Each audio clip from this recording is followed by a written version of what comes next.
My philosophy was a very simple one. And this is where I think film plays a big part of my life. Rudy was one of my favorite films growing up. But after watching that film, I come to understand if I could work that hard every day, being blessed with the physical tools that I have, what would my career be? And I made a promise to myself from that day that I was going to work that hard every single day so that when I do retire, I have no regrets. And that was the most important thing for me, is to leave no stone unturned, get better every single day.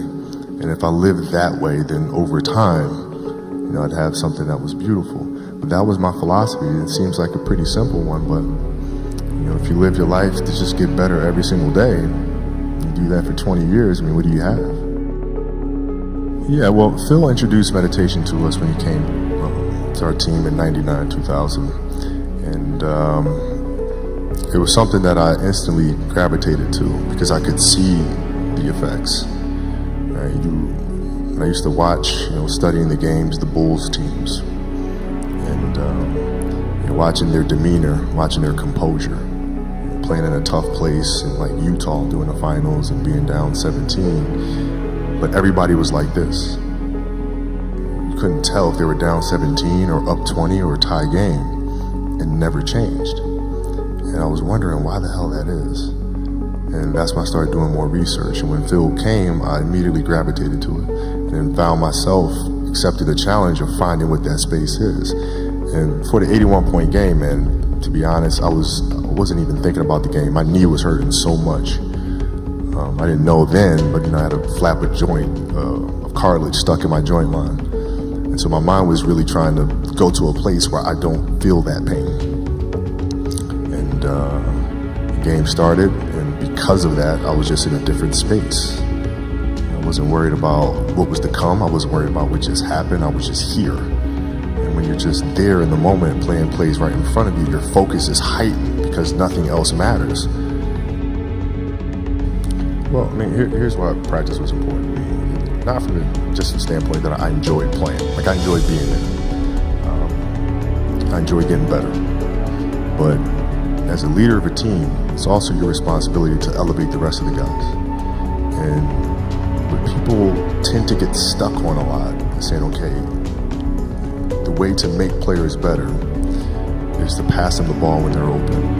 It's a very trivial way to look at things. What you have to do is you have to get them emotionally to want to be better. You have to get them to an emotional space where they wake up every morning driven to be the best version of themselves, right? And how do you do that? And in practice, for me, it was a chance to drive them, to challenge them, right? And this is where you have to know your teammates, because if it's late, you just had a back-to-back and we had practice the next day and you show up, guys don't feel like going through the motions, don't feel like practicing. It's important to know each and every one of them individually, personally, because then you know what nerve to touch. Some guys, it's like, okay, come on, let's, we can do this. That'll get them going. Other guys, no. You got to figure out what button to push. Powell was always Spain. If I tell them how they lost in a gold medal to us and how they're going to lose again, how I'm going to beat your ass in practice, just like I beat you in a gold medal game. He'd hate that. He'd hate that. But that's what practice was. You have to drive them. You absolutely have to. And if practice is more intense and harder than a Game 7 will be, then a Game 7 will be easy. But if it's not, then that's when teams start folding and capitulating. I always dreamed as a kid that, it was possible to score 80 or 90 or 100. I always just had a dream. Like sometimes you lay down in bed and you visualize things. And you just kind of, that's at least how I would go to sleep. I'd lay down and I'd imagine playing for the Lakers, and I would imagine what the uniforms look like. I would imagine where we'd be playing, and, the smell of the arena and all sort of stuff. And I would see myself, getting hot, and score 10 straight points. But in a dream, why would you ever interrupt that? You're not going to have a dream and be like, okay, and then he misses his next 6. It's not going to happen.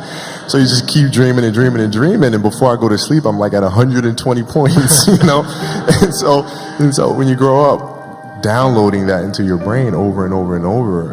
And then, that summer, I made 1,000 shots a day.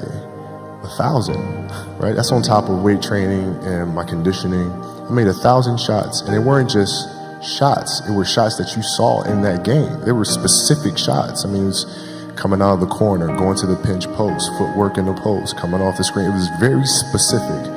So when you download that into your system and you go out in the court and you're just executing things that you've done thousands of times before, and you have that dream, then that becomes possible.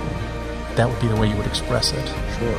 Well, no, I mean, it's that's the trick, isn't it? It's finding what you love to do. When we talk about hard work all the time, it's like, man, if you got to get up every single morning and remind yourself how hard you need to work, you probably need to choose a different profession, because that shouldn't be there. Because I wake up in the morning excited to get to it. If I'm not training, I'm missing it. If I'm not watching a game of basketball, I miss it.